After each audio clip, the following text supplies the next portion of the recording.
They told you the Great Pyramid had given up its secrets, that the last chamber was mapped, that the tomb theory was closed. If the reports coming out of Giza over the past year hold up to scrutiny, that entire framing may need to be reconsidered. On a cool evening in March, a small multinational team stood at the foot of a corridor that scans had detected in 2017, and that, for reasons still being debated, has taken nearly a decade to physically access. The corridor is roughly 9 meters long. It sits above the Grand Gallery, a long vaulted passage that even now, 4,500 years after it was built, makes grown adults go quiet when they walk through it. The new space, which scanning teams had been calling the Big Void, is something else entirely. And what the exploration team found when they finally entered it is, according to early statements, unlike any chamber previously documented in the monument. What they saw is not a mummy. It is not a golden sarcophagus. It is, in the careful language of the preliminary report, architectural features and material traces that are not consistent with current models of pyramid construction or function. That sentence is doing a lot of work. Let's unpack it. To understand why this matters, you have to understand how little we actually know about the Great Pyramid. The standard story, the one in most textbooks, holds that it was built around 2570 BC as a tomb for the pharaoh Khufu. The workforce was large, organized, and probably not enslaved. The stones were quarried locally and at Tura for the outer casing. The whole thing took roughly 20 years. This account rests on a body of evidence that is real, but also surprisingly thin in places. There are graffiti marks in relieving chambers that appear to name Khufu. There are logistics papyri found at Wadi al-Jarf in 2013 that describe a workman named Merer hauling stone. The dating is broadly consistent across multiple methods. The consensus is considered robust. And yet, inside the pyramid itself, there is no body. There never was. No one has ever found Khufu's remains. No grave goods. No inscriptions inside the chambers that everyone agrees were accessible in antiquity.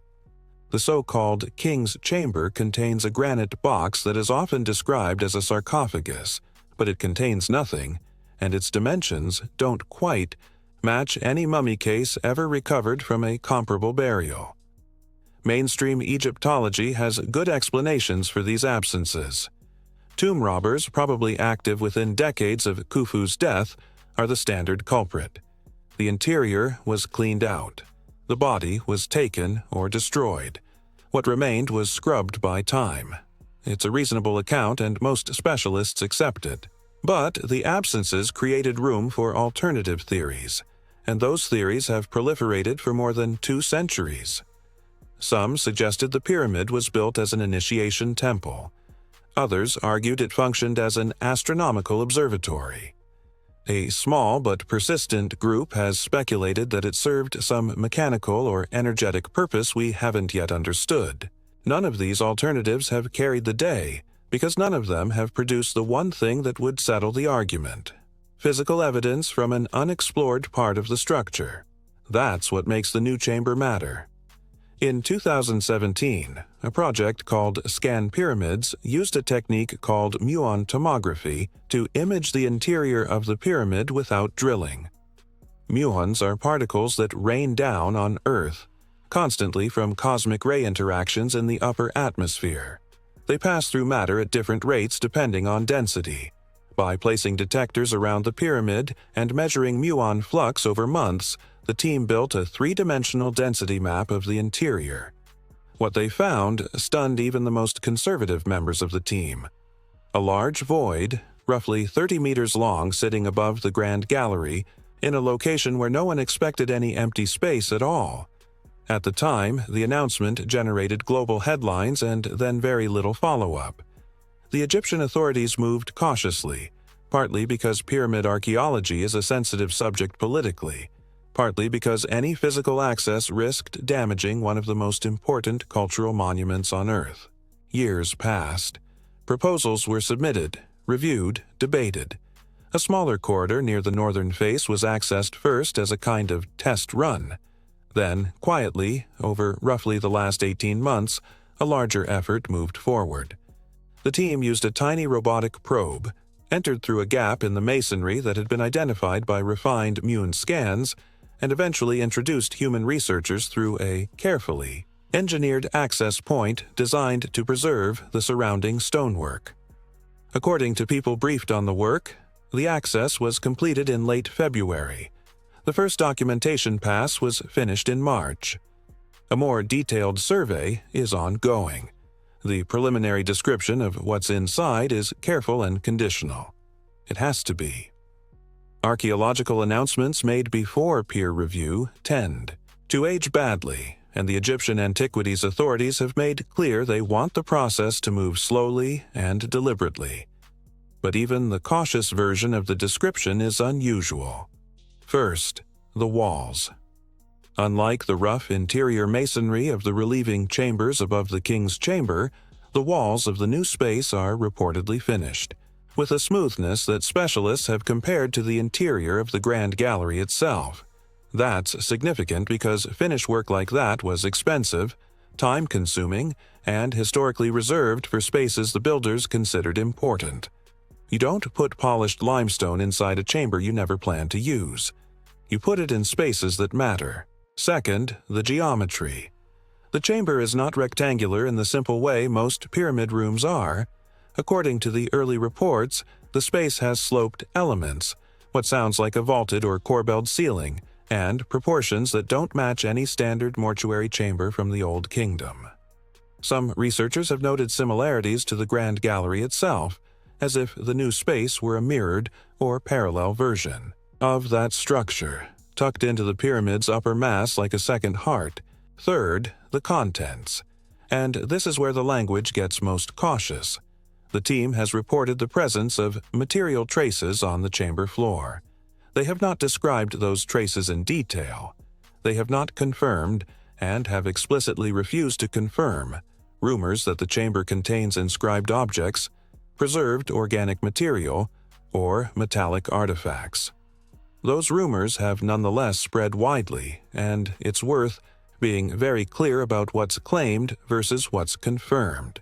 What's confirmed: a previously unknown interior space accessed physically for the first time, with finished walls and unusual geometry. What's claimed but unconfirmed: that the chamber contains objects inconsistent with a traditional burial context. That some of the surface marks may represent writing or symbols. That certain measurements of the chamber relate in mathematically specific ways to other known features of the pyramid. What's pure speculation: nearly everything else circulating online. Staying on the confirmed evidence, even the conservative version of the finding is remarkable. For most of the modern era, the Great Pyramid has been treated as a structure whose essential floor plan was known. Upper chamber, middle chamber, lower chamber, grand gallery, descending corridor, ascending corridor, subterranean chamber, relieving chambers. That's the map most people learn. The new chamber breaks that map. It means there was an entire significant space that ancient builders took considerable trouble to construct and finish, whose purpose nobody recorded, and whose existence fell out of history until cosmic ray detectors noticed it.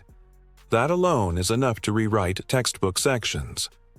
Now consider the implications if even some of the unconfirmed claims turn out to hold. A chamber with inscribed surfaces would be the first interior writing in the Great Pyramid since the workman's graffiti in the relieving chambers, and it would almost certainly force a re-examination of what we think the builders intended. Material traces that suggest ritual, astronomical, or technical function rather than burial would reopen a debate many Egyptologists considered closed. Measurements that fit a precise geometric scheme would feed a long-running conversation about the mathematical sophistication of Old Kingdom builders, a conversation that has oscillated for decades between they were ordinary and pragmatic, and they understood more than we give them credit for. Here is where the skeptical view has to be heard, because it's a strong one. Dr. Rashid Hassan, an Egyptologist at Cairo University who has spent his career studying Old Kingdom architecture, has argued that any structural anomalies in the Great Pyramid almost certainly have construction-related explanations. Large pyramids were built by stacking stone over decades. Structural stresses created cracks. Engineers compensated by building relieving voids above critical passages. Most of the interior features people find mysterious, Hassan points out, are actually engineering solutions to the problem of how to keep millions of tons of stone from crushing the chambers underneath. He has cautioned that the new void may turn out to be exactly that, a cleverly designed empty space whose function was to redistribute load, not to house anything meaningful. If Hassan is right, the excitement will subside. The finish work on the walls will get reinterpreted as a courtesy to the engineers who built it, or as evidence of a ritual significance we might never fully pin down. The geometry will fit into a model of Old Kingdom construction that's more sophisticated than we used to think, but not fundamentally strange. The story will be important for specialists and largely invisible to everyone else within a few years. That's a real possibility. It may even be the most likely one. But Hassan himself has acknowledged that the chamber's dimensions don't fit neatly into the relieving void model, which typically produces spaces that are tall and narrow, like the chambers directly above the king's chamber. The new space is described as long, with a sloped ceiling element. That's not what engineers build when all they want is a stress-absorbing gap. That's what you build when the space itself has a purpose. The team has announced that detailed publication will follow a roughly 12 to 18-month analytical period. During that time, samples from the floor, scans of the surface features, and measurements of the geometry will all be evaluated by independent specialists. The Egyptian Ministry of Tourism and Antiquities has said it wants the chamber preserved in its current state until study is complete. International observers have been invited to participate. Meanwhile, other parts of the pyramid are getting a second look. If one chamber was missed for 4.5 millennia, others might be missed too. Muon scans are being expanded. A different project is preparing to use a newer technique that combines gravity anomaly measurement with radar to map subsurface features around the pyramid's base. Preliminary results from that work are expected within a year. The broader pattern is worth noting. Over the past decade, archaeology has repeatedly found that sites we thought we understood still had surprises left. Göbekli Tepe pushed back the timeline of monumental construction by thousands of years. Submerged settlements off the coast of India and Indonesia hinted at coastal civilizations lost to rising seas. LiDAR surveys of Maya territory revealed tens of thousands of previously unmapped structures under jungle canopy. In each case, the new evidence didn't invalidate the old story. It complicated it. It revealed that the past was bigger, stranger, and more varied than the textbook summary. The Great Pyramid may be the next major example of that pattern. And if the chamber contains what some hope it contains, the rewriting goes further than architecture. It would mean the people who built the pyramid had priorities and purposes we haven't fully understood. It would mean some of the fringe theories that serious scholars have dismissed for decades had hold of a real question, even if not the right answer. It would mean a monument that has been studied, photographed, and measured more than almost any other structure on Earth still had something genuinely new to say. For now, what we have is a confirmed void that exists, an unusual interior that's been documented but not fully described, and a research process that will take time. That slowness is actually a feature, not a bug. Archaeological mistakes are hard to undo. Samples that are mishandled can't be rehydrated. Surfaces that are cleaned aggressively lose the information the dust was carrying. If the team proceeds carefully, even over years, what they eventually publish will mean more than a rushed announcement. In the meantime, the pyramid continues doing what it has done since the Fourth Dynasty. It stands on the Giza Plateau under an uncertain sky, shedding heat during the day, cooling slowly at night, holding its secrets the way it always has. Whatever the new chamber turns out to mean, the monument has reminded us that we haven't finished understanding it. The scaffolding around the access point will eventually come down. The researchers will go home and write papers. Tourists will keep walking up the same worn ramp and snapping photos from the same angles. But something has shifted. For a brief moment, a few people have stood in a space that no human had entered for thousands of years, and they have looked at walls that were finished by hands that carved them when writing itself was new. What history gets rewritten depends on what they do with what they saw. The scientific process will take its time. The claims will be tested. The counter-arguments will be sharpened and, in some cases, will hold. What won't change is the fact that there was a room no one expected to find, and someone eventually found it. And the story of the Great Pyramid is larger today than it was last year. Whatever comes next, that much is already true. To appreciate how unusual this moment is, consider the history of access to the Great Pyramid's interior. The main entrance used today is not the original one. It was forced open by workers sent by Caliph al-Ma'mun in the 9th century, who tunneled through the masonry and broke into the ascending corridor from below. Before that, the pyramid's interior had been sealed for over 3,000 years. Since al-Ma'mun's entry, every chamber known to scholarship was essentially inherited from that moment of violent penetration. Nothing truly new has been opened in more than 1,000 years. The idea that a team in the 21st century could access a space that had never been documented by any previous explorer, including the antiquarians, the Victorians, the modern archaeologists, and the thousands of visitors who passed through the corridors over the centuries, is genuinely unprecedented. That uniqueness is reason enough to move carefully. Whatever the chamber turns out to contain, it is a witness to a moment in the construction process that has otherwise been frozen and inaccessible. The stones were set. The walls were finished. The space was sealed. And then, for thousands of years, nothing happened inside it. No air movement, no disturbance, no human intervention.